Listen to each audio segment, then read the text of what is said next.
Every choice you have ever made was decided before you were born, a single nerve impulse in a single brain.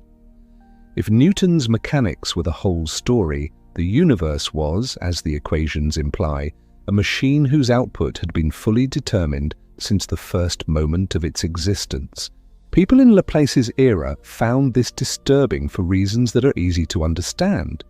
If the universe is a clockwork, and if human beings are part of the universe, then human decisions are also clockwork outputs. The feeling that you deliberated, that you weighed options, that you made a choice, that you could have done otherwise, all of that becomes, in the strict Laplacian picture, an illusion. Not a benign illusion either. An illusion so total and so intimate that it fools you into believing that you are the author of your own story, when you are actually just one mechanism inside a much larger machine running a script that was written before you were born. Most educated people in the 19th century resolved this tension by rejecting or limiting the scope of the deterministic picture.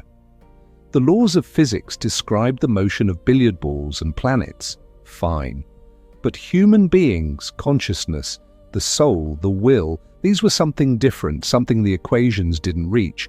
The mechanistic picture applied to the outer world, something else governed the inner world. This was a comfortable position for a long time. Then the 20th century happened. Two things happened in the 20th century that made the comfortable position collapse. The first was the neuroscientific revolution, the slow accumulation of evidence that the brain, the physical organ inside your skull, is the seat of everything you call mind, everything you call consciousness, everything you call will. Not a receiver of consciousness, not a conduit for a soul, the source, the organ that produces through its extraordinarily complex electrochemical activity every thought you have ever had, every decision you have ever made, every experience of deliberating and choosing and wanting. The brain is a physical system made of atoms, operating according to the laws of physics, and when it is damaged or chemically altered or removed, the person changes or disappears. The inner world turned out to be made of the same stuff as the outer world. The second thing that happened was even more fundamental. Physics itself was rewritten. Einstein overturned Newton's framework not by adding a correction term here and there, but by replacing the entire picture of space and time. And what fell out of Einstein's rewriting was a geometry of the universe so radically different from the intuitive picture that its full implications for free will and consciousness and causality are still being worked out. We are going to spend a great deal of time on both of these developments, but before we do, we need to establish something basic about what we mean by free will, because the word means different things to different people, and the argument against it looks very different depending on which meaning you are working with. Part 3. What free will actually means and why the distinction matters. When philosophers and scientists argue about free will, they are usually arguing about three different things at the same time, and the failure to distinguish between them produces more heat than light. Let me separate them clearly because the fate of each one is different under the scientific evidence, and conflating them is how discussions about this topic always end up going in circles. The first concept is sometimes called libertarian free will.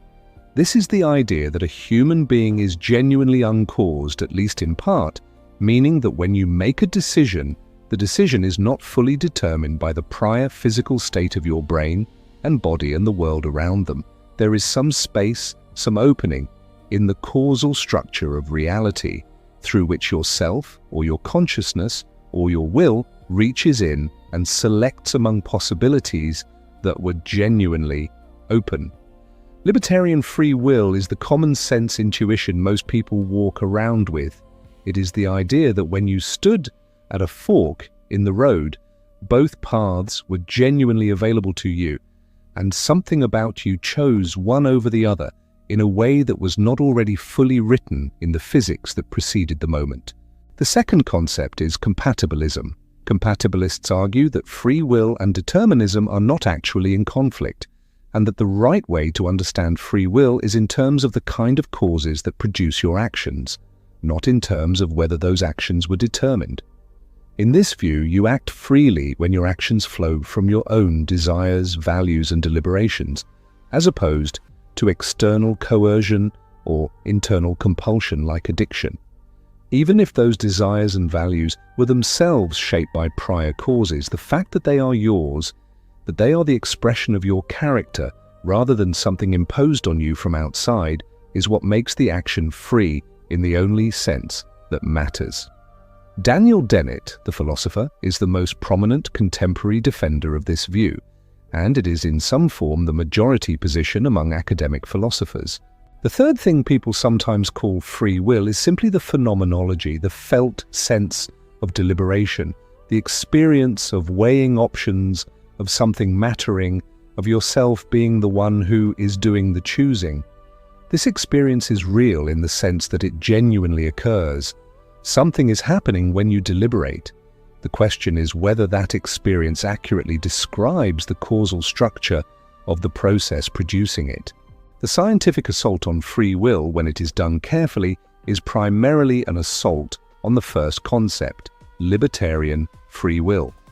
The claim is that there is no causal gap in the physics, no opening through which an uncaused chooser can reach in, because the physical systems of the universe are either deterministic or random or some combination of both, and neither of those gives you the kind of freedom libertarian free will requires.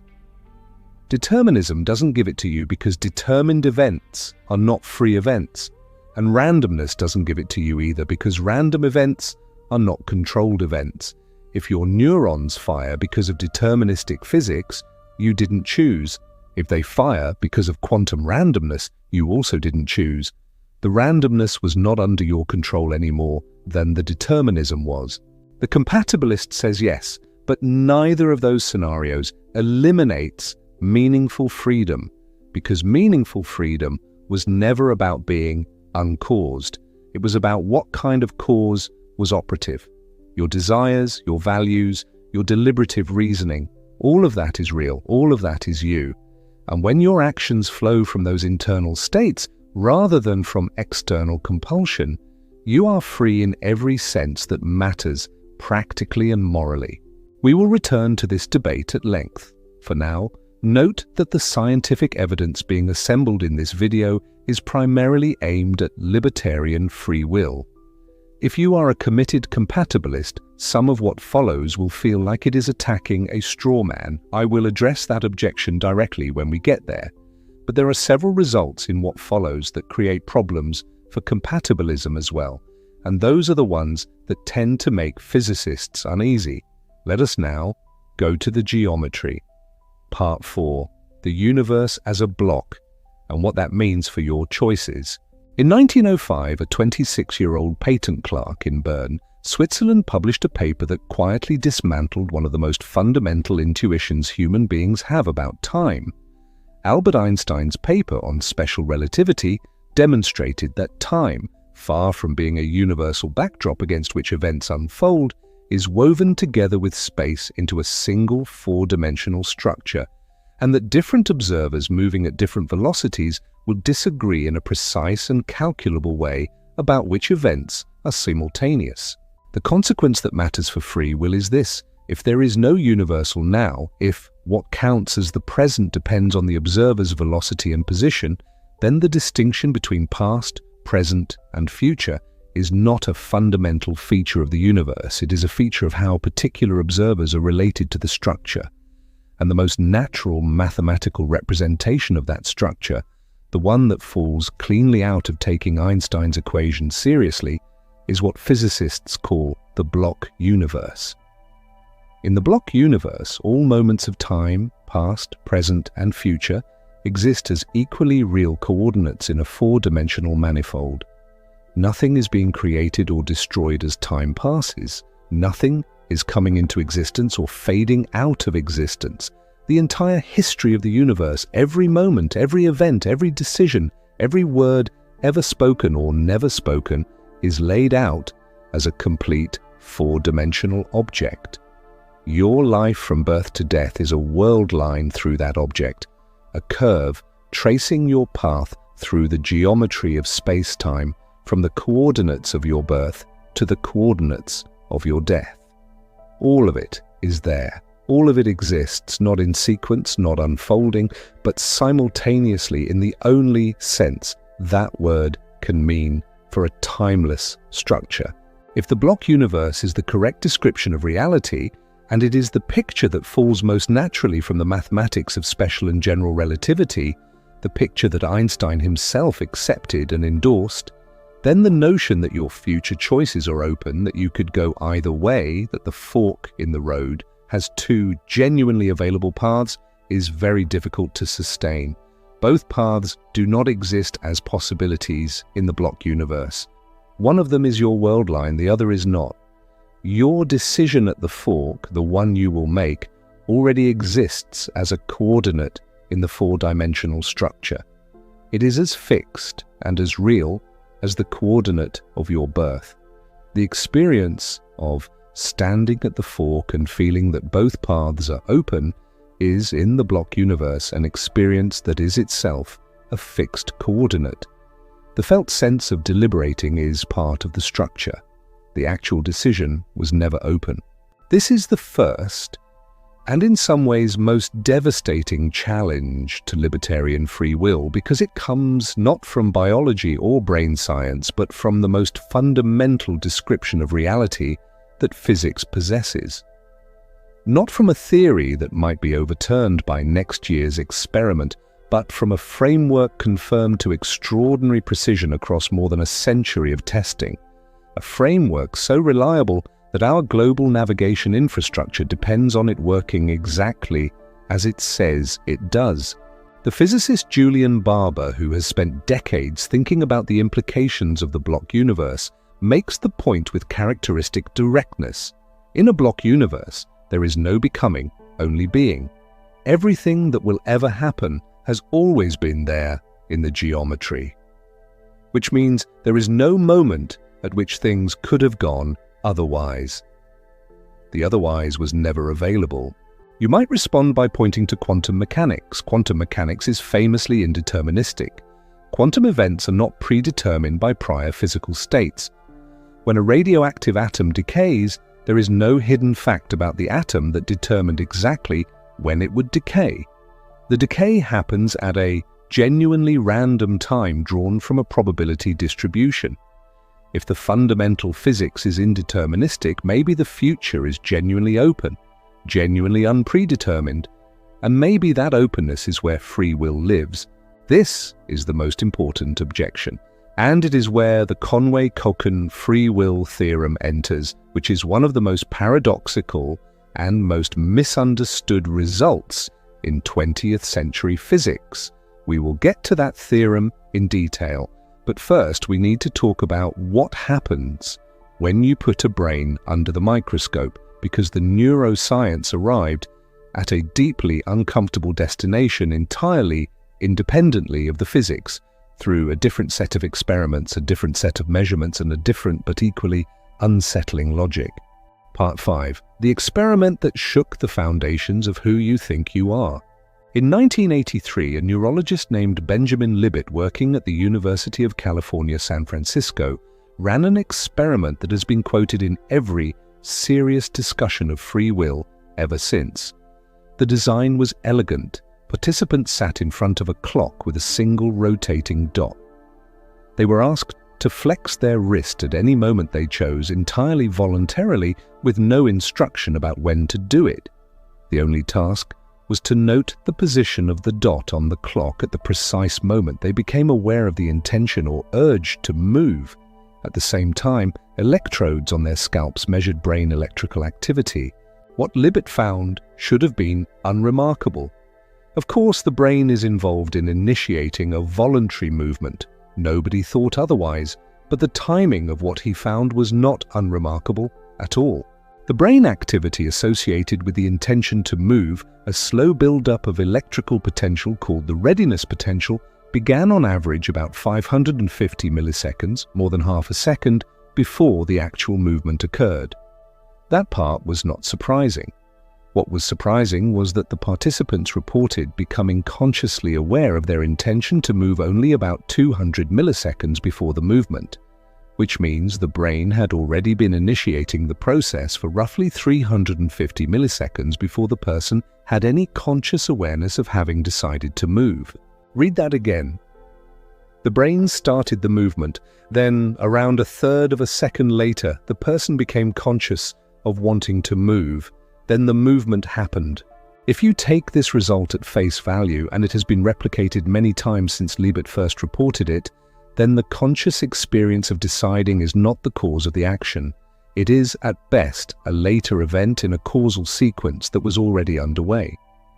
The brain is doing something, initiating a motor program, and then generating, as part of the output of that process, the conscious experience of having decided. The decision is not the driver. It is the passenger. Or possibly just a late notification that the driver has already acted.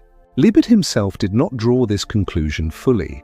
He argued that conscious will retained a veto function, that even after the readiness potential had built up and the brain had begun the initiation process, the conscious mind could intervene in the last 200 milliseconds and suppress the action.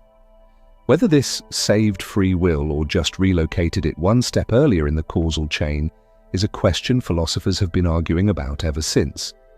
The veto is still a brain process. It was still preceded by neural activity. It is still ultimately a physical event in a physical system obeying physical laws. Pointing to the veto doesn't escape the logic, it just moves the problem. The deeper challenge Libet's experiment raises is not specifically about that 350 millisecond gap. The deeper challenge is what the experiment implies about the relationship between consciousness and causation. If a brain process was already underway before consciousness registered it as an intention, then consciousness is not where the causal action is. The causal action is in the unconscious neural processing that preceded the conscious registration. And if that's true for simple voluntary movements, what reason do we have to think it isn't true for more complex decisions, for the choice of which job to take, which person to love, whether to forgive or to walk away? Part 6. The deeper neuroscience. Your brain decides before you know it. The Libet experiment, for all its influence, has its critics. Some researchers have argued that the readiness potential may not represent a decision at all, but rather a kind of background preparation, a general readiness to act that gets resolved when a random fluctuation tips the system over a threshold. On this view, what Libet measured was not unconscious decision-making, but rather the signature of a process that is not quite decision-making in the morally relevant sense. The experiment used a highly constrained, highly artificial task. Flexing a wrist whenever you feel like it is not a meaningful exercise of human agency. Real decisions about things that matter involve deliberation, values, and the weighing of complex considerations, and none of that was captured by Libet's setup. This is a fair criticism, and it means that the Libet experiment alone does not settle the question. But what makes the neuroscience of decision-making unsettling is not any single experiment. It is the accumulation of converging evidence from multiple research programs, each one probing the relationship between brain activity and conscious choice from a different angle, and each one pointing in the same direction. In 2008, a team led by John Dylan Haynes at the Bernstein Center for Computational Neuroscience in Berlin used functional magnetic resonance imaging to predict which hand a participant would choose to press a button with. The participants were free to choose either hand whenever they liked. The researchers found that specific patterns of activity in prefrontal and parietal regions of the brain predicted the participant's choice up to 10 full seconds before the participant reported being conscious of the decision. 10 seconds, not a third of a second, 10 seconds.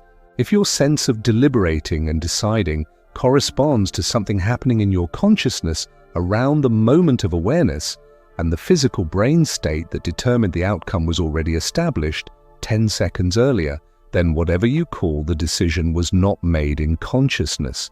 It was made somewhere else in the physical system, and the consciousness received the memo later. In 2024, using far more precise functional MRI, researchers were able to predict a person's intent to move by reading activity patterns from frontal and parietal regions of the cortex, even before that person reported any subjective awareness of the intention. This is consistent with the growing body of evidence that the regions of the brain associated with higher cognition, planning, and intention formation are making computations that arrive in consciousness as a fait accompli rather than as a live deliberation. None of this proves that determinism is true or that free will is an illusion in any final sense. But it strongly suggests that the seat of decision-making is not where the folk theory of free will locates it. The folk theory says, I deliberate, I weigh options, I decide, the brain implements. The evidence suggests the brain computes, the computation reaches a conclusion, the conclusion is delivered to consciousness, and consciousness experiences the delivery as deliberation. But even if we accept all of this, even if we accept that consciousness is more of an observer than an author in the moment-by-moment process of action, the compatibilist has a response. The person is the brain. The brain's computations are the person's computations. The fact that consciousness is a late arrival in the causal chain doesn't mean the person didn't decide. It means the decision was made by a physical process that is, in the relevant sense, the person. The character, the values, the learned dispositions, all of that is in the brain, and all of that shapes what the brain computes. So even if the computation precedes consciousness, the person is still the author in the sense that matters. This is a coherent position, and it has the advantage of being practically useful and philosophically livable, but it depends on an assumption that needs to be examined carefully, that the character, the values, and the dispositions that shape the brain's computations were themselves somehow chosen by the person whose character, values, and dispositions they are. If they weren't, if they were shaped entirely by prior causes that the person had no control over, then the compatibilist's claim of authorship starts to look thinner than it seemed. This is where Robert Sapolsky enters. Part 7. The causal chain that started before you existed. Robert Sapolsky is a neuroendocrinologist and primatologist at Stanford University. He has spent decades studying the biology of human behavior, and in 2023 he published a book called Determined, A Science of Life Without Free Will, that represented his attempt to lay out, as fully as he could, the biological case against the libertarian conception of free will. The argument is not subtle and it is not new, but Sapolsky makes it with an exhaustiveness and a specificity that is worth sitting with. The argument goes like this: your behavior at any given moment is shaped by what your nervous system is doing right now. What your nervous system is doing right now is shaped by the sensory inputs arriving in this moment, the levels of hormones circulating in your bloodstream, the patterns of activity in your neural circuits shaped by recent events. Those recent events shaped you in the hours and days preceding this moment. What shaped you in the hours and days preceding this moment was shaped by your experiences last week and last year. What shaped your experiences last week was shaped by your personality. Your personality was shaped by your development in childhood and adolescence. Your development was shaped by your genetic predispositions interacting with your environment. Your genetic predispositions were given to you by an evolutionary history that preceded you by millions of years and by the particular combination of genetic material your parents happened to contribute, which was itself the product of their own developmental histories and their own evolutionary inheritance. And woven throughout all of this, shaping every level, is a cultural and social environment that you did not choose, a language you did not invent, a set of norms and values that were transmitted to you before you were capable of evaluating them.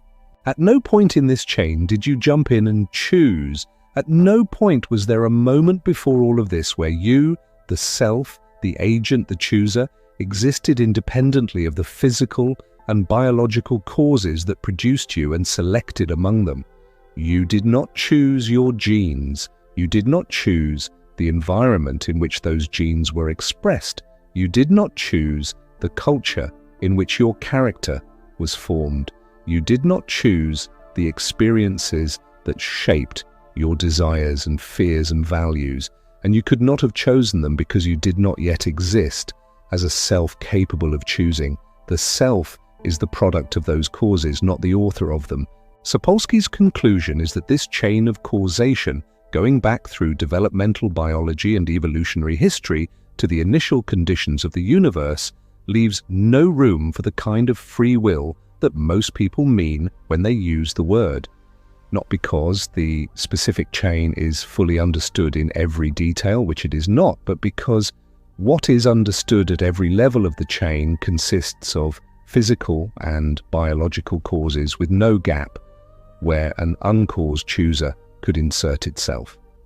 And the honest acknowledgement of this, Sapolsky argues, has profound implications for how we think about punishment, reward, moral responsibility, and the entire architecture of human social life that is built on the assumption that people could have done otherwise. This is where the argument starts to feel genuinely frightening to many people. Not because it is unconvincing, but because if it is convincing, the implications appear to undercut something foundational about how we relate to each other as moral beings. We will return to those implications, but first we need to follow the argument into quantum mechanics, because quantum mechanics was supposed to save us. Part 8, the quantum escape hatch. When people first encounter the determinism argument, the natural response is to reach for quantum mechanics. Quantum mechanics is famously indeterministic. In the standard interpretation, quantum events are genuinely random.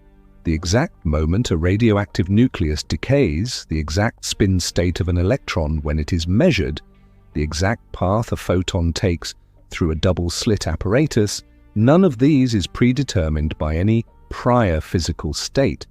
They are fundamentally probabilistic. The universe, at its most fundamental level, does not run on a fixed script. It runs on a probability distribution.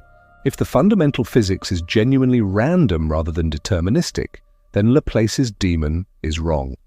There is no complete description of the universe at one moment that would allow perfect prediction of all future states. The future is genuinely open in a physical sense, not just an epistemic one. And if the future is genuinely open, if there are real physical indeterminacies in the system, then maybe there is room in those indeterminacies for something like free will. Maybe consciousness, in ways we don't yet fully understand, influences which quantum possibilities are realized. Maybe the quantum randomness is the opening through which the self reaches into the physical world and makes real choices. This is an appealing idea. It has attracted serious thinkers, including, in various forms, mathematical physicist Roger Penrose and anesthesiologist Stuart Hameroff, who have proposed that quantum processes in microtubules inside neurons might be relevant to consciousness. The idea is controversial, and the main objection, articulated with particular force by physicist Max Tegmark in a 2000 paper, is that the brain is a warm, wet, noisy biological system operating at temperatures where quantum coherence, the delicate quantum states required for quantum computation, would be destroyed in vanishingly short timescales, far too short to be relevant to neural processing. The decoherence time for any quantum state inside a neuron would be measured in femtoseconds. Neuroscience operates in milliseconds. The quantum effects would be washed away by thermal noise long before they could influence any computation relevant to cognition. But the deeper problem with the quantum escape hatch is not about the biology, it is about the logic. Even if quantum randomness is genuinely operating in the brain, even if some decisions are influenced by genuinely random quantum events, randomness does not give you free will. Randomness gives you indeterminism. Those are different things. If your decision to do something is determined by a quantum coin flip, you are not more free than if it had been determined by a classical mechanism. You are just more random. A dice roll is not an exercise of agency. An electron randomly choosing which way to spin when measured is not exhibiting anything that resembles human freedom. The thing that libertarian free will requires is not just that the outcome was undetermined. It requires that the outcome was determined by the agent, that the agent's deliberation and will genuinely cause the outcome in a way that is neither mechanically predetermined by prior causes nor simply random. Indeterminism does not deliver this. It delivers randomness, which is not the same as control. And the painful conclusion is that in a universe that is either deterministic or random or some combination of both, there is no third option for where human agency could live. This is the logical structure of the problem. It was formalized by philosophers like Galen Strawson in what is sometimes called the basic argument. Either your choice was determined by prior causes, in which case you didn't ultimately control it, or your choice had an element of randomness, in which case you also didn't control it. There is no third option in any physical framework we currently know of, and therefore in either case, you were not the ultimate author of your own action in the sense libertarian free will requires. Galen Strawson called this the impossibility of moral responsibility. You can trace any action back along the causal chain, and at every step, the agent either didn't control the prior causes that shaped them, or there was randomness that the agent also didn't control. At no point in the chain does control fully enter, and therefore at no point does ultimate responsibility fully enter. This is the argument. It is not refuted by invoking quantum mechanics. Quantum mechanics makes the argument more complicated, but it does not escape it. But there is a result in quantum mechanics, a specific theorem proved by two mathematicians at Princeton that tried to address this problem directly and produce something genuinely unexpected, something that illuminated the problem from a completely different angle and whose full implications are still being debated. Part 9. The theorem that tried to save free will and what it actually proved. In August of 2004, the mathematician John Conway, famous among other things for inventing the game of life, was standing at a blackboard in his colleague Simon Cochen's office at Princeton University. They had been working through a thought experiment involving quantum particles, trying to understand a particular strange feature of quantum mechanics, and they were having trouble explaining it clearly. They stepped back from the blackboard and asked themselves, what have we actually proved? What they had proved was not what they were looking for. What Conway and Kochen had proved using three axioms drawn from quantum mechanics and special relativity is now called the free will theorem. Its conclusion sounds like something from a philosophy department's most wishful thinking. If human experimenters possess some form of free will, in the sense that their choices of what measurements to make are not fully determined by prior events, then certain elementary particles must also possess a form of free will, in the sense that their measurement outcomes are also not fully determined by prior events. Let me state that more carefully, because the theorem is subtle and has been widely misunderstood. Conway and Kochen formulated three axioms. The first, which they called spin, derives from the Kochen-Specker theorem in quantum mechanics and states that if you measure the squared spin of a spin-1 particle along three mutually perpendicular axes, the outcomes must be a permutation of the numbers 0, 1, and 1. This is an experimentally verified fact about quantum particles. The second axiom, called twin, states that two entangled particles whose spins are measured along the same axis will always give anti-correlated results. This too is experimentally verified. The third axiom, called M-in and motivated by special relativity, states that experimenters separated in space can make their measurement choices independently of each other in the sense that their choice of measurement cannot be influenced by anything in the causal past of the other experimenter's particle. From these three axioms, Conway and Kochen derived a remarkable conclusion. If the experimenter's choices of measurement directions are free, meaning not determined by the past history of everything in their backward light cone, then the particles' responses to measurement are also free in the same sense. They are not determined by prior facts either. This is not trivially true. It is a genuinely surprising logical consequence of the combination of quantum mechanics and special relativity. And it has a deeply unsettling implication. If the particles are not determined, you cannot explain the particle behavior by appealing to any pre-existing hidden properties, to any classical facts that were already written into the particles before the experiment began. The outcomes are genuinely undetermined before the measurement is made. Now you might respond, great, that supports indeterminism.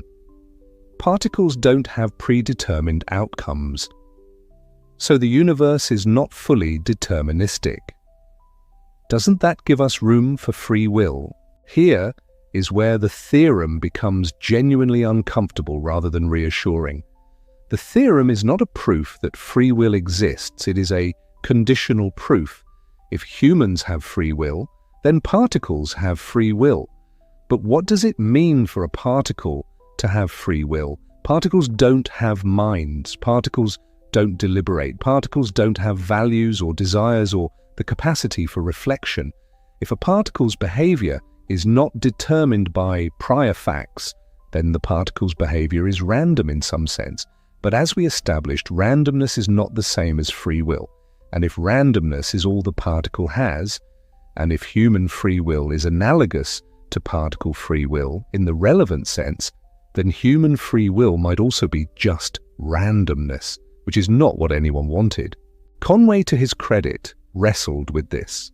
He argued that the point was not that particles were making choices in any conscious sense, but that the universe was more open, more genuinely indeterminate than classical determinism would have it, and that this indeterminism at the particle level propagated upward through the causal chain to influence macroscopic systems like brains in ways that might support a meaningful form of agency.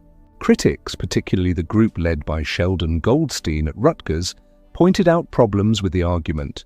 For deterministic models, the theorem rules out certain kinds of hidden variable theories, which is not new. It follows from Bell's theorem with fewer assumptions.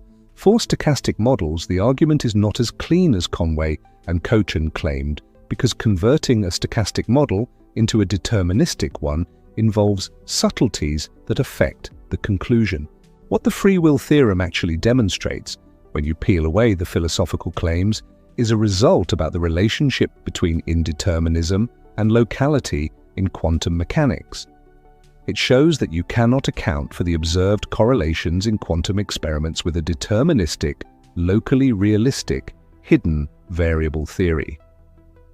This is important, and it is genuinely connected to the question of free will, but it is not a proof that free will exists. It is, at most, a proof that the universe is not locally deterministic, which is already known from Bell's theorem. But there is a version of what the theorem illuminates that is deeper and more interesting than the headline. The theorem shows that if you take the correlations of quantum mechanics seriously, and if you take the structure of spacetime seriously, the information about the universe's state before a measurement cannot be sufficient to determine the outcome of the measurement. The universe, in some precise technical sense, does not fully specify its own future in advance. There is a gap. The gap may not be the gap that libertarian free will needs, but it is a gap nonetheless. And the existence of that gap right there in the most fundamental description of physical reality we have is what makes some physicists uneasy about confidently asserting that determinism is the whole story. Part 10. The causal chain and chaos, why complexity is not freedom. There is a temptation, when confronted with the determinism argument, to take refuge in complexity. Even if the universe is deterministic, you might say, even if every particle follows deterministic laws, the systems relevant to human behavior, brains, nervous systems, social networks, are so complex that their behavior is effectively unpredictable. And if they are effectively unpredictable, Maybe that effective unpredictability functions as a kind of freedom.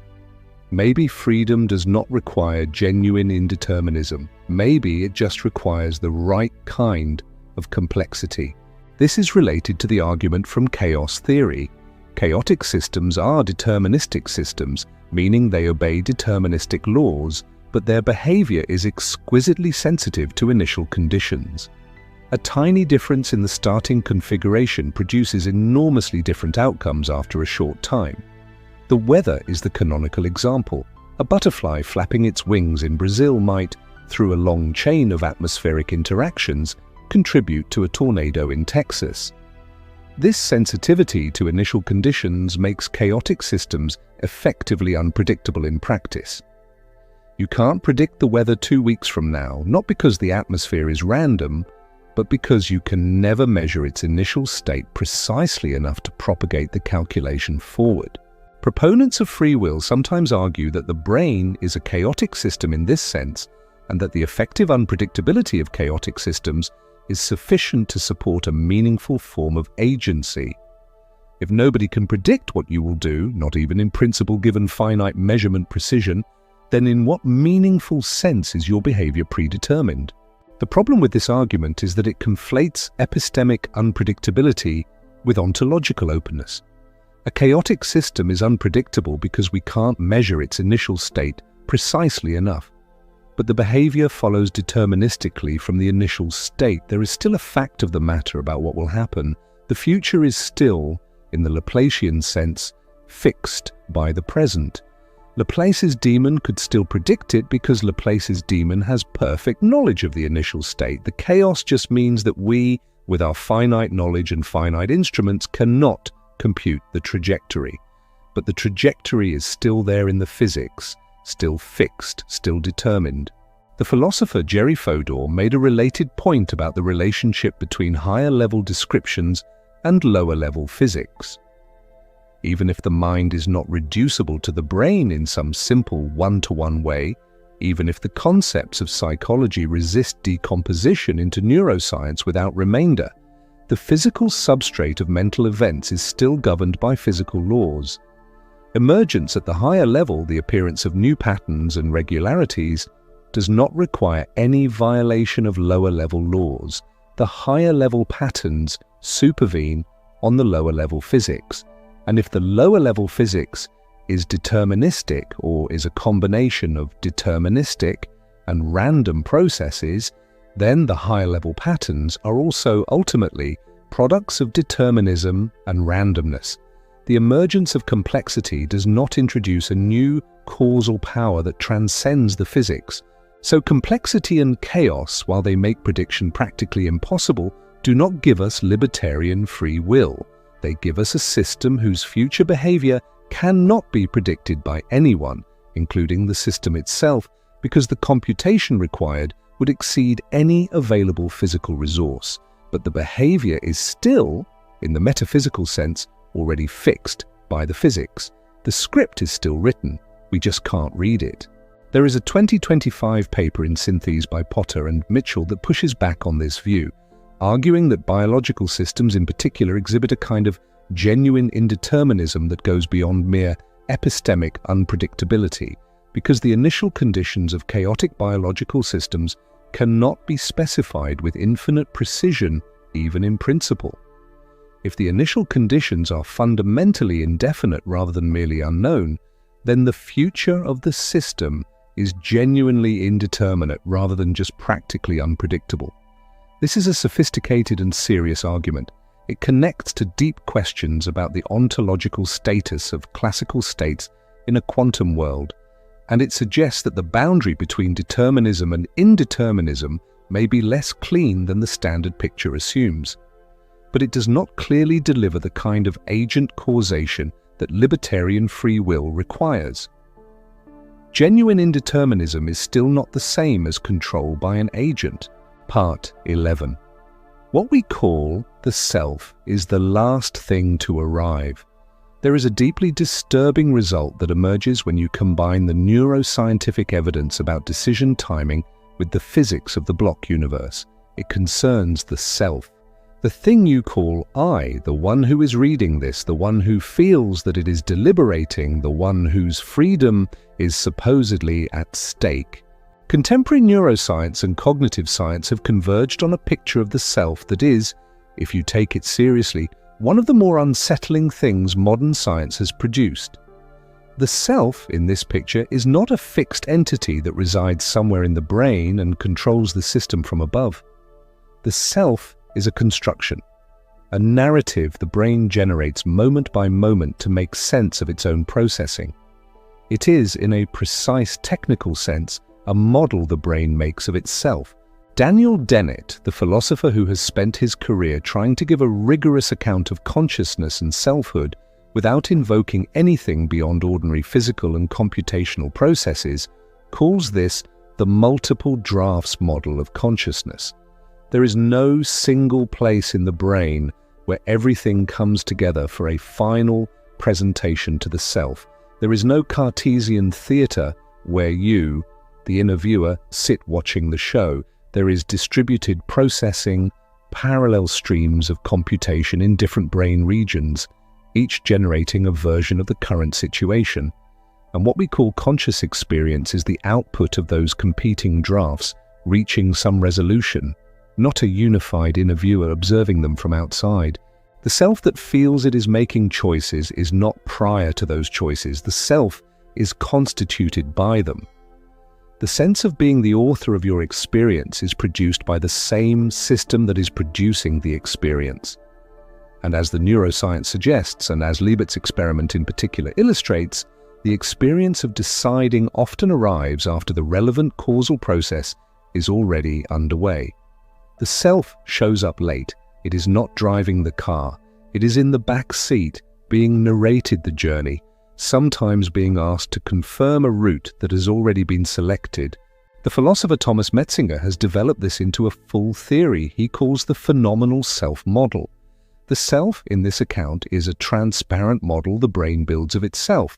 Transparent meaning that you don't experience it as a model, but as reality, as the actual you, the real subject of your experience. The sense that there is a self who is freely choosing is the output of this model. It is not a report about a pre-existing free agent. It is the generation, moment by moment, of the experience of being such an agent. And that generation is itself a physical process, running on neurons, obeying laws, shaped by prior causes. If this is right, then the self who feels free is the very thing whose freedom is in question, not a different thing, an observer looking at the system from outside. The system itself modeled back to itself in a way that produces the experience of interiority and agency, and there is something vertiginous about that, something that resists easy resolution, because you cannot step outside the system to verify whether the model is accurate. You are the model. Every thought you have about the problem is itself a process in the system you are trying to evaluate. Part 12. The hard problem intrudes. There is a point at which the argument about free will runs directly into the hardest unsolved problem in all of science and philosophy, the hard problem of consciousness. And the collision matters because the standard physicalist account of free will as an illusion depends on some assumptions about consciousness that turn out to be far less settled than the account requires. The philosopher David Chalmers named the hard problem in 1995. He distinguished between what he called the easy problems of consciousness, which are the problems of explaining how the brain integrates information, directs attention, controls behavior, produces linguistic reports about its own states, and so on. These problems are called easy not because they are simple, but because we know in principle what a solution would look like. They are problems about mechanism and function, and science has well-developed tools for investigating mechanism and function. Progress is being made. The hard problem is different in kind. The hard problem is the question of why any of this mechanical processing is accompanied by subjective experience at all. Why is there something it is like to be a brain processing information? Why does red look red? Why does pain hurt? Why is there an inside to the process, a first-person perspective, rather than just computation happening in the dark? The question is not about what the brain does, it is about why the doing is experienced, and that question has not been answered. Not in outline, not in principle. It remains genuinely, stubbornly, perhaps permanently open. Why does this matter for free will? Because the standard argument against free will assumes that consciousness is fully accounted for by the physical processes of the brain, that the experience of deliberating and deciding is nothing more than the neural processing, and the neural processing is determined or random, and therefore the deliberation is determined or random. But if consciousness has some property or some causal role that is not fully captured by the physical description of neural processing, then the argument may be incomplete in a way that matters. This is not an endorsement of dualism. It is not a claim that the mind floats free of the brain, but it is a recognition that the science of consciousness is not finished, and that the confident assertion that consciousness is nothing but neural processing depends on a prior philosophical assumption that the hard problem has been dissolved, when in fact it has merely been deferred. The neuroscience of decision-making is extraordinary and important, but it describes what happens at the physical level. It does not describe what happens at the level of experience, and it does not tell us whether what happens at the level of experience has any causal role that the physical description misses. Some philosophers, including David Chalmers himself, have argued that the hard problem suggests that consciousness is more fundamental than the standard physicalist view assumes, perhaps even a basic feature of reality rather than a product of complexity. This view, sometimes called panpsychism or pan-proto-psychism, is not the mainstream position, but it is taken seriously by a growing number of philosophers of mind, including Galen Strawson, Philip Goff, and Thomas Nagel. If consciousness is more fundamental than physical computation, if it is not simply identical to neural processing, then the conclusion that free will is an illusion, because neural processing is deterministic or random does not follow automatically. Something important may have been left out. This is not a rescue of libertarian free will in any clear sense. It is an argument that the case against it is not as complete as it sometimes appears. The physics and neuroscience establish very important constraints. They do not establish the full picture. And in the gaps of that picture, in the territory of the hard problem of consciousness, the question remains genuinely open in a way that the confident debunkers do not always acknowledge. Part 13. Compatibilism, the escape hatch, and why it is not quite as clean as it looks. Let us now give compatibilism the serious treatment it deserves. The compatibilist position, again, is that free will and determinism are compatible, that the kind of freedom that matters morally and practically is not the kind of freedom that determinism threatens. Free will, on this view, is not the ability to have done otherwise in the same physical circumstances with the same past history and the same laws of nature. That is a metaphysical notion of freedom that may or may not be coherent, but is not the thing that matters for responsibility, for relationships, for law, for any of the practical purposes to which the concept of free will is put. What matters, the compatibilist argues, is whether your action flowed from your own desires and values, whether you were acting from your own character rather than from external compulsion or internal addiction or manipulation, whether you were capable of responding to reasons, of adjusting your behavior in light of relevant information and rational considerations. And these capacities are real. They are observable. They can be present in some people and absent in others. They can be more or less developed. They make a practical difference to how we should respond to behavior, including a moral and legal difference. And they do not require the metaphysical notion of libertarian free will to be doing real work. Daniel Dennett, who is the most influential contemporary compatibilist, argues that the intuition behind libertarian free will, the feeling that you could have done otherwise in exactly the circumstances that obtained, is incoherent on its own terms. What would it even mean for you to have done otherwise while being exactly the same person with exactly the same brain state in exactly the same situation. If you had done otherwise under those conditions, it would not have been you doing it. It would have been a different person, someone whose brain was in a different state. The counterfactual, the imagined alternative, is not a scenario in which you were free and made a different choice. It is a scenario in which a different person existed, and that is not what freedom requires. Freedom, Dennett argues, requires that you are the kind of system that is sensitive to reasons, that can be influenced by information and argument, that can revise its behavior in light of its own values and the consequences of its actions. These are real properties of real systems. Some organisms have them, some don't. Adult humans typically have them in ways that other animals and young children do not, which is why we hold adult humans responsible in ways that we do not hold cats or infants responsible. The compatibilist notion of free will maps cleanly onto the distinctions we actually care about. This is a genuinely powerful position, and it is in many ways the most practically defensible response to the determinism problem. If all we need for responsibility is the capacities Dennett describes, then determinism does not threaten responsibility.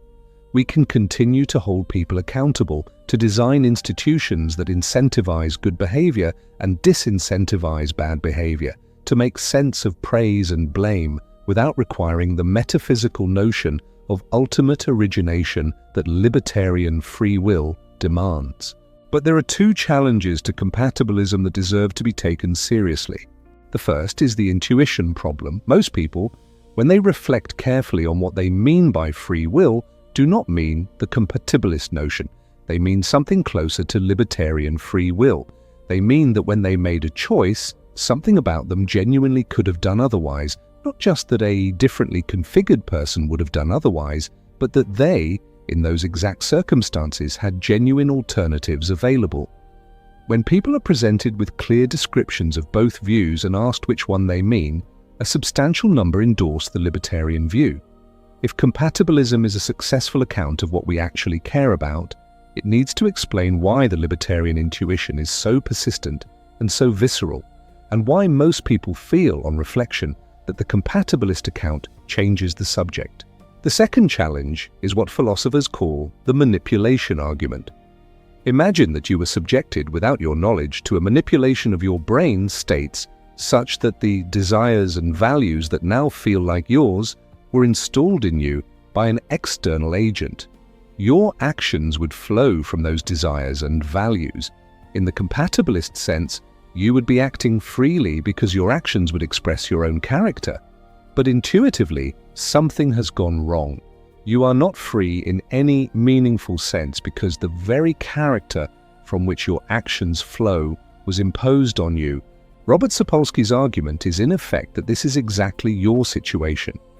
The values, desires, and dispositions that you experience as yours, that your actions flow from in the compatibilist sense, were not chosen by you. They were installed by your genes, your development, your culture, your experiences. You did not choose the installer. You could not have because you did not yet exist as a self capable of choosing when the installation was happening. In what sense, then, do those values really belong to you in the way that grounds responsibility? The manipulation argument suggests that if the same dispositions installed by an external manipulator don't generate real freedom, then dispositions installed by impersonal biological and cultural processes may not generate real freedom either. Dennett has a response to this. He argues that the relevant distinction is not between chosen and unchosen dispositions, but between dispositions that have been shaped by the kind of rational reflective process that characterizes mature human agency and dispositions that have been imposed by processes that bypass that reflective capacity entirely. A brain that has had its dispositions shaped by normal development, including the normal exercise of reflection and reason in the shaping of its own character, is different from a brain that has been manipulated to bypass that reflective process. This is a coherent response, but it opens a further question. What makes the reflective process the privileged one? If the reflective process was itself produced by prior causes the person did not choose, then why does routing the causal history through that process confer special authority? The Sapolskyan response is that it doesn't, that the reflective process is just one more mechanism in the causal chain, and that its presence does not introduce a fundamentally new kind of causation. This debate has not been settled. It is one of the most active areas of philosophy of mind and action. The compatibilist position is defensible. The Sapolskyan position is also defensible. They are not talking past each other. They are genuinely in disagreement about the normative framework, about what conditions are necessary and sufficient for the kind of responsibility that matters morally and practically. Part 14. The block universe returns, and this time it doesn't let go. Let us go back to the physics, because the block universe argument does not only challenge libertarian free will, it also creates a problem for the compatibilist account that is subtler, but in some ways more fundamental. The compatibilist says that what matters is whether your actions flow from your own values and reasons. But in the block universe, the question of whether you deliberated is itself a fixed fact about a coordinate in a four-dimensional manifold. Your deliberation, the experience of weighing reasons, the felt sense of considering options, all of it is there, frozen in the geometry. The outcome was already determined not just by prior causes, but by the entire four-dimensional structure. There was never a moment at which the deliberation could have gone otherwise, because the deliberation and its outcome are both fixed features of the manifold. The compatibilist might respond that this is true but irrelevant, that what matters is the actual process of deliberation, not whether that process could have been different in counterfactual scenarios. And in one sense, this is right. Deliberation is a real process with real causal consequences. It shapes behavior in ways that matter. But the block universe picture raises a deeper question. What is it for a deliberative process to be genuinely responsive to reasons if all the responses to all the reasons are already fixed coordinates in the four-dimensional structure? Responsiveness to reasons typically implies that if the reasons had been different, the response would have been different. The conditional is the key to the compatibilist account. If you had believed different things or had different values, you would have done something different. This shows that your behavior is reason-sensitive in the right way, but in the block universe, counterfactuals are tricky. The counterfactual says, what would have happened if the reasons had been different? But in the block universe, either the reasons were what they were in the actual manifold, in which case they are fixed, or they were different, in which case we are talking about a different manifold.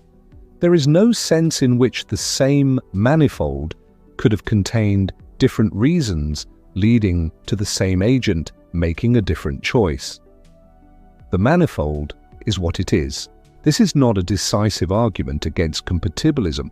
Compatibilists have ways of interpreting counterfactuals in the block universe framework that preserve the relevance of reason sensitivity, but it is a genuine complication that shows the physics and the philosophy are more entangled than either field sometimes acknowledges. Einstein himself was clear about what he thought the block universe implied for human agency.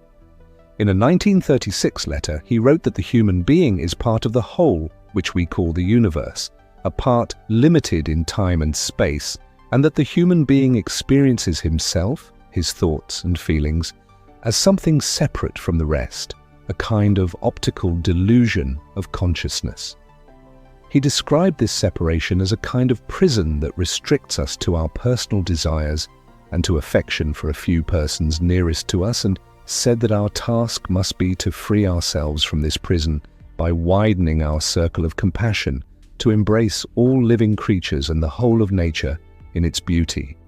He was describing the felt separation of self from universe as an illusion, and he was doing so from inside the framework of the block universe, in which every self and every choice is a fixed feature of the four-dimensional geometry. Einstein's response to this was not paralysis or despair. It was a kind of spiritual adjustment, a widening of perspective. But notice what it does not include. a confident assertion that free will in any robust sense is preserved. Part 15. What do physicists actually think? It is worth pausing to ask what the working physicists who are most familiar with the relevant arguments actually believe about free will. The answer is more complicated and more varied than either the popular science articles or the philosophy papers tend to suggest. Many physicists are either unconcerned or openly dismissive of the free will question. Physics is in the business of describing physical systems, not of resolving the metaphysical status of human agency, and most practicing physicists find the question somewhat outside their professional domain. But among those who have thought carefully about the implications of the block universe and quantum mechanics for human agency, the views range widely. Carlo Rovelli, one of the founders of loop quantum gravity and one of the most philosophically literate physicists alive, has argued that time itself is emergent and relational rather than fundamental, and that the apparent flow of time, including the apparent openness of the future, is a feature of our position within the universe rather than a feature of the universe as a whole. This picture is not obviously supportive of libertarian free will. Sean Carroll, a cosmologist at Johns Hopkins who has written extensively about the implications of physics for philosophy, takes a view that is broadly compatibilist. The block universe is real, libertarian, free will is incoherent, but meaningful agency and responsibility are preserved because they operate at a different level of description from particle physics. David Deutsch, the physicist who developed the theory of the universal quantum computer, has argued that free will is a consequence of the multiverse interpretation of quantum mechanics. In the many worlds interpretation, every quantum event results in the branching of the universe into multiple copies, one for each possible outcome. From the perspective of a particular branch, the future appears open because multiple branches genuinely exist, and the version of you in each branch makes real choices that have real consequences. Whether this constitutes genuine freedom or just the illusion of freedom spreading across multiple deterministic branches is a question Deutsch himself has engaged with extensively. The physicist Max Tegmark, famous for his mathematical universe hypothesis, takes a view that the block universe is the correct picture, and that free will in the libertarian sense is not compatible with it, but that this should not be troubling because the compatibilist notion of freedom is real and sufficient for all practical purposes. Roger Penrose, whose mathematical genius is beyond question and who takes these questions extremely seriously, has spent decades arguing that consciousness and therefore will cannot be fully explained by standard computational processes, and that something genuinely new, something involving quantum gravity at the level of quantum processes in neural microtubules, is necessary to account for the distinctively human capacity for mathematical understanding. Whether Penrose's view, even if correct, delivers libertarian free will or merely a more complex form of determinism plus quantum randomness is itself disputed. None of these physicists is claiming that free will obviously exists. None of them is claiming that the human experience of choosing is a reliable guide to the underlying causal structure. The picture that emerges from talking carefully with physicists who have thought about this is closer to the universe is either deterministic or indeterministic in ways we don't fully understand yet. Consciousness remains a deep mystery, and whatever freedom means, it is probably not what most people mean when they say it. Part 16. The moral architecture at stake. The stakes of this question are not merely theoretical. If free will is illusory in the relevant sense, if people genuinely could not have done otherwise in any meaningful way, then the entire architecture of human moral life built on the assumption that they could is in need of at least partial revision. Consider punishment. The retributive theory of punishment, the idea that wrongdoers deserve to suffer in proportion to what they have done, depends on the claim that the wrongdoer chose to do wrong when they could have done otherwise. If the wrongdoer was shaped by causes they did not choose, by genetics, by developmental experiences, by social circumstances, by neurological differences, to be the kind of person who does that kind of thing, then the retributive logic starts to look questionable. Not because the harm done is not real, or because the social response to harmful behavior is unnecessary, but because the specifically backward-looking, desert-based justification for that response seems to require something that the evidence suggests is not there.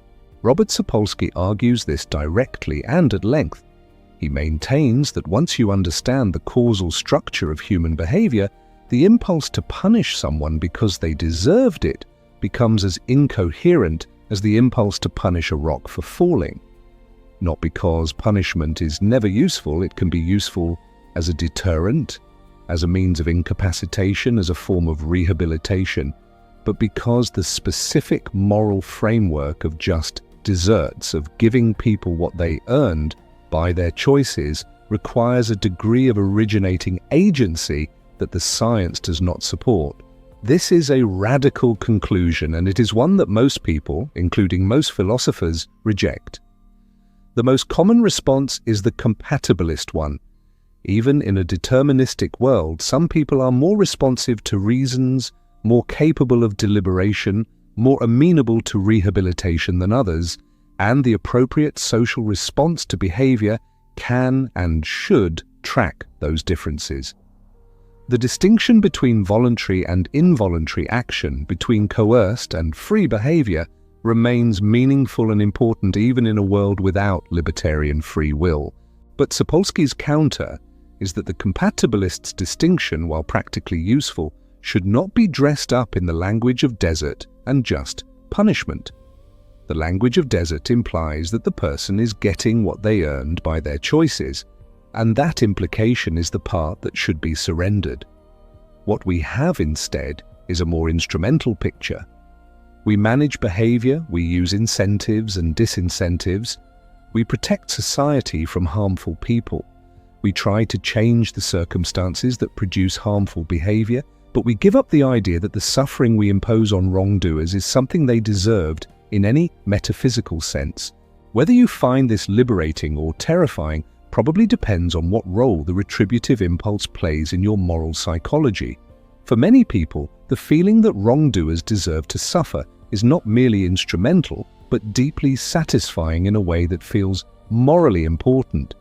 Giving it up feels like giving up something essential about the moral seriousness with which we treat human action. And perhaps it is. The question is whether holding on to that feeling is justified by the evidence. Part 17. Does it matter? The strange peace on the other side. Here is a result that surprises people when they encounter it. Researchers studying the effects of disbelief in free will on human behavior have found something genuinely troubling. When people are induced to believe that free will is an illusion, through reading passages arguing for determinism, their behavior tends to change in specific ways. They cheat more, they help others less, they express less guilt for past wrongdoings. The belief that one's actions are not freely chosen appears to undercut some of the motivational structures that ordinarily support moral behavior. This is often cited as an argument against the practical wisdom of spreading the determinist message. Even if free will is an illusion, the argument goes, believing in it is good for us. It keeps us honest, it maintains our sense of responsibility, it supports the social norms that allow us to function cooperatively. The illusion may be false, but it is useful, and that practical utility should be weighed against the theoretical satisfaction of accepting the truth. Sapolsky and others have pushed back against this. First, the experimental results are contested. Some studies have failed to replicate the cheating finding, and the effect sizes are generally small and dependent on how the belief in determinism is induced. Second, the argument that we should believe false things because they are useful is itself a deeply problematic epistemological position. If the truth is that free will is an illusion, then building our social institutions on the assumption that it isn't is building on a foundation we know to be false. The eventual collapse of that foundation may be more destabilizing than an honest adjustment now. Third, the alternative picture. in which behavior is seen as the output of biological and social systems shaped by remediable conditions, may itself support effective moral behavior, just organized around different motivations. The motivation for helping people and preventing harm can be grounded in compassion and in the desire for a functional society without requiring the belief that people deserve their suffering. There is something else on the other side of accepting the determinist conclusion that is harder to articulate but worth acknowledging. Many people who arrive at a clear-eyed acceptance of determinism describe something that feels not like despair, but like a different kind of freedom, not the libertarian freedom of having uncaused choices. Something else, a release from a particular kind of burden. If you genuinely understand that you are what your nature and your history made you, and that other people are also what their nature and their history made them, then certain forms of self-recrimination and certain forms of anger at others start to lose their grip. The person who hurt you was not an uncaused evil agent freely choosing to cause harm. They were a product of a causal history, probably including great damage of their own. The hatred you feel may not disappear, but its character can change when it is understood in that light. The Buddhist philosophical tradition, which has thought about impermanence and the illusion of a fixed, autonomous self for much longer than modern neuroscience has been in business, identifies something similar. The experience of release that comes from genuinely accepting that what you call the self is not what it appeared to be, not a fixed, separate, uncaused agent in control of its destiny, but a flowing, contingent, causally embedded process arising from conditions and passing away with them. This is not nihilism, it is a different relationship to experience. And it has been cultivated across thousands of years by practitioners who report that it is, among other things, a relief. None of this is an argument that determinism is true. It is an argument that if it is true, the implications are livable in ways that the initial encounter with the idea might not suggest. Part 18. The information theoretic argument and the final loop. There is a version of the determinism argument that comes from information theory rather than physics or neuroscience, and it closes a loop that the other arguments sometimes leave open. The information theoretic argument begins with the observation that the physical state of your brain at any moment, the complete description of which neurons are firing and in what patterns, which synapses are active, which neurotransmitters are present, in what concentrations, encodes a certain amount of information. Call that information I. For your decision at any moment to be genuinely free in the libertarian sense, the information I would need to be sufficient to determine the outcome of the decision, but not overdetermined by prior physical states. The information in the decision would need to be new information, added by the act of deciding rather than information that was already contained in the prior physical state of the brain and the world. But here is the problem: where does new information come from? In a closed physical system, information is conserved. It doesn't appear from nowhere. The Schrödinger equation, which governs the evolution of quantum systems, is unitary, meaning it preserves the total information content of the system. If the brain is a physical system operating according to quantum mechanics, and it is, then the information in the brain, state at any moment, is fully determined by the information in the prior brain state plus any incoming information from the environment. No new information is added by the process of deciding. The information was already there, the outcome was already encoded. The only way out of this within standard quantum mechanics is quantum indeterminacy. When a quantum measurement occurs, the outcome is not determined by prior information in the standard sense. It is genuinely indeterminate, and the outcome introduces what appears to be new information into the system. But as we have already established, quantum indeterminacy is not quantum control. The randomness of the quantum outcome is not directed by the agent. It is not a choice. So the information theoretic argument arrives at the same destination as the others. The information processing, that is your decision-making, is either fully determined by prior information, in which case the outcome was encoded before the decision, or it involves quantum randomness, in which case the outcome is random, and there is no third option within standard quantum mechanics. Physicist Wojciech Zurek, one of the architects of the modern understanding of quantum decoherence, has written about what he calls quantum Darwinism, the way that quantum information gets redundantly encoded in the environment through decoherence, becoming the stable classical information that we experience as the physical world.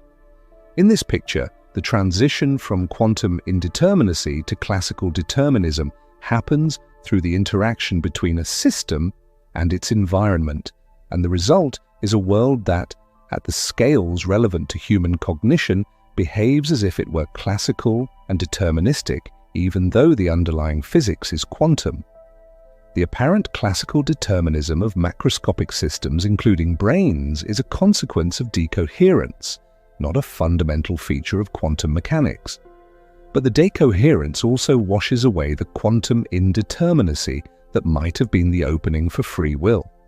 By the time the physical processes in your brain have resolved to the level at which you experience them as thoughts and decisions, the quantum possibilities have already been collapsed by decoherence into a definite classical outcome. The universe conspires at every level of description to eliminate the opening that libertarian free will requires. Part 19. The honest reckoning. Let us be honest about where we are. The case against libertarian free will is strong. It is supported by multiple independent arguments from physics, neuroscience, information theory, and logic. The block universe eliminates the openness of the future at the level of space-time geometry. Classical determinism, to the extent it applies to macroscopic systems including brains, eliminates the openness at the level of causal physics. Quantum indeterminism replaces predetermined outcomes with random ones, which is not the same as free ones. Neuroscience suggests that the causal processes underlying decisions are largely unconscious and precede conscious awareness. Information theory closes the remaining gap by showing that no new information enters the system from the outside when a decision is made. The arguments are not all equally strong, and they are not all saying the same thing, but they are convergent. They all point in the direction of you are a physical system operating according to physical laws, and the output of that system, called your decision, was not authored by an uncaused self standing outside the physics. The case is not complete. The hard problem of consciousness remains genuinely unsolved, and its resolution might matter to the question in ways we cannot currently specify. The physics of quantum mechanics and its relationship to the classical world of macroscopic systems is not fully understood, and there may be features of the transition from quantum to classical that have not yet been fully mapped. The neuroscience of complex decision-making, as opposed to simple voluntary movements, is far from complete, and the relevant experiments are all more constrained and more artificial than the real decisions of a human life. The compatibilist position is not defeated. It has real force and real defenders of the highest intellectual caliber. The distinctions it draws between different kinds of causation, between actions that flow from one's own reasons and values versus those produced by compulsion or manipulation, are real distinctions with real practical significance. Compatibilism may be the most defensible position available, not because it is comfortable, but because it aligns the philosophical framework with the distinctions that actually matter for social practice and moral reasoning. But here is the thing that should stop you for a moment. Even the most sophisticated compatibilism is not a vindication of what most people mean when they say free will. Most people mean that they are the originating authors of their choices in a way that goes beyond being the latest link in a causal chain. Most people mean that there was a real fork, real alternatives, and something about them, their will, their self, genuinely selected among those alternatives. That sense is what the science challenges, and compatibilism, in rescuing what it rescues, is honest enough to admit that the original notion it replaces was the one that the science is challenging. So the honest reckoning is this: Free will in the folk sense, in the sense most people carry around, is very probably not what is actually happening when you make a choice. The felt sense of authoring your own destiny from an uncaused self is almost certainly a construction, a story the brain tells itself after the causal processes are already underway. The future is almost certainly fixed, either by determinism or by some combination of determinism and quantum randomness, and neither of those delivers the kind of openness that folk free will requires. What remains is not nothing. What remains is the real and important phenomenon of reason, sensitive, reflective, deliberative human agency. What remains is the fact that some causal processes are more complex, more reason-responsive, more flexible and intelligent than others. What remains is the difference between a person who can reflect on their values and revise them and a person who cannot. What remains is the distinction between an action that flows from someone's own character and values and one that is coerced or manipulated. These are real, they matter, they should inform how we design institutions and how we relate to each other. But underneath all of that, underneath the practical and the political and the social, underneath even the richest compatibilist account, there sits the physics, cold, precise, indifferent to how we feel about it. And the physics says that the universe is a four-dimensional structure in which every event, including every decision, already exists as a coordinate. And the neuroscience says that the conscious experience of deciding arrives after the relevant causal processes are already underway. And the information theory says that no new information enters the system from the outside when a choice is made. And all of these converge on a picture of you that is enormously interesting, enormously complex, enormously rich in the capacities that matter practically and not at all the uncaused, self-originating, genuinely could have done otherwise agent that the folk sense of free will requires. Part 20. The final synthesis. There is something I want you to sit with before we close. Not a conclusion exactly, more of a landscape that you are now standing in, having followed this argument to where it goes. The theory that proves free will is an illusion is not a single theory. It is a convergence of frameworks, each approaching the question from a different direction, each arriving at a similar neighborhood. The block universe says your choices are already there. The causal chain says your choices were made for you before you existed. The neuroscience says your brain decided before you knew it. The quantum mechanics says indeterminism doesn't help you. The information theory says nothing new enters. The hard problem of consciousness says, and by the way, we don't even fully understand the experience that sits at the center of the question. Why are some physicists, reluctant to state these conclusions fully? Not because the arguments are weak. The arguments are strong. Not because the evidence is ambiguous. The evidence is converging, but because the implications are vast. They reach into every corner of human social life that is organized around the assumption of responsible agency. Into law, into education, into relationships, into the meaning we find in achievement and the shame we feel at failure. Dismantling that architecture is not a philosophical exercise. It is a reorganization of everything. And the new architecture, whatever it looks like, has not been built yet. And perhaps this is the most honest thing that can be said. Not that free will has been definitively proved to be an illusion, not that the question is settled, but that the most serious scientific and philosophical investigation of the question points in a direction that most of us have not fully followed to the end. And the discomfort that physicists and neuroscientists feel when pressed to state the implications clearly is not a sign that the implications don't follow. It is a sign that following them requires something more than just revising a belief. It requires revising a way of being in the world. Consider what you are, given everything we have discussed. A physical system of incomprehensible complexity built from atoms forged in stellar explosions, shaped by billions of years of evolution, by a developmental history you did not choose, by a culture you did not invent, by experiences that arrived before you were equipped to evaluate them. A system that processes information in ways that produce, among other things, the experience of being you, the sense of being an agent with a past and a future, a self with values and desires, and the feeling that things could go otherwise.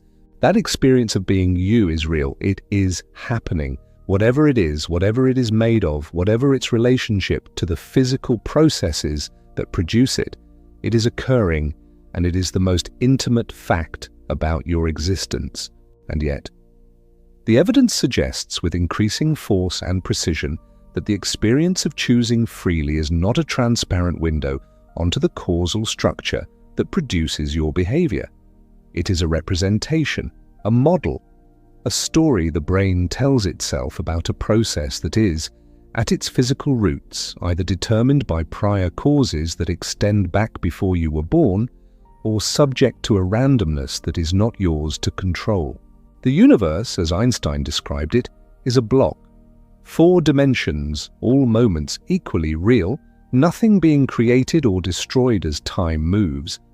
The choices you have not yet made are already there in the geometry, as fixed and as real as the choices you made yesterday. The world line that is you from birth to death is already a curve in the 4-dimensional manifold. The apparent openness of your future, the feeling that multiple paths are genuinely available, is a feature of your experience of traversing the curve, not a feature of the curve itself. And somehow, inside that block, inside that fixed geometry, there is this awareness, the strange and persistent and apparently irreducible fact of experience, the fact that there is something it is like to be you, reading this, thinking these thoughts, feeling the particular texture of this moment. Whatever the block universe contains, it contains this, and we do not yet fully understand what this is or how it relates to the physics that contains it. That unresolved question is not an escape hatch for libertarian free will. It is not a promise that freedom will be found in the dark territory of the hard problem. It may turn out that consciousness is fully accounted for by the physics, in which case everything that has been said in this video follows completely. Or it may turn out that consciousness involves something that the physics, in its current formulation, does not yet capture, in which case the argument needs to be revisited.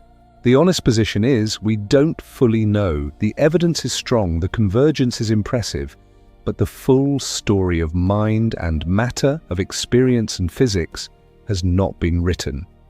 And in the space of that unwritten story, some of the most important questions about who you are and what you are doing are still genuinely open.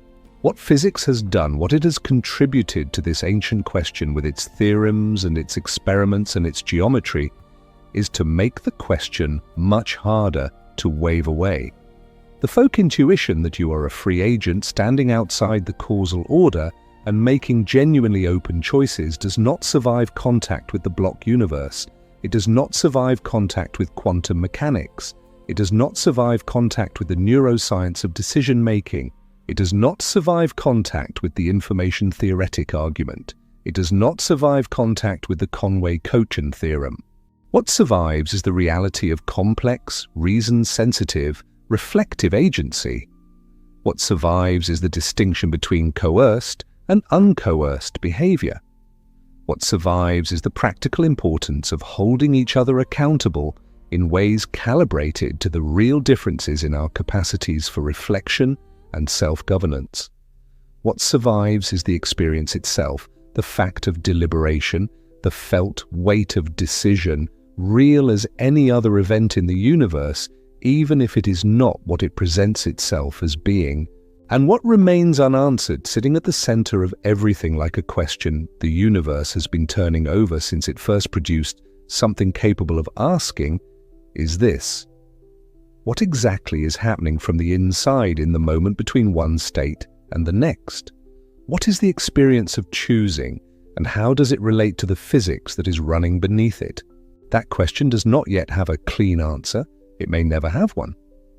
But the fact that it can be asked at all seriously and rigorously and with the full weight of modern physics behind it by configurations of matter that emerged by physical processes from a cosmos that began in a state of incomprehensible order 13.8 billion years ago is itself the strangest and most interesting thing about the whole situation.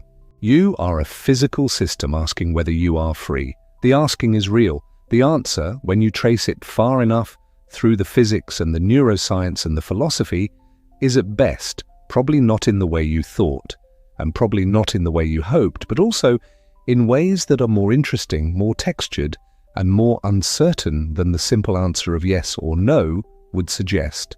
The theory is built from the best physics and neuroscience we have, and it points toward a conclusion that terrifies anyone who follows it fully to the end. Not because it tells you that your choices don't matter. They do. Not because it tells you that experience is unreal. It is real.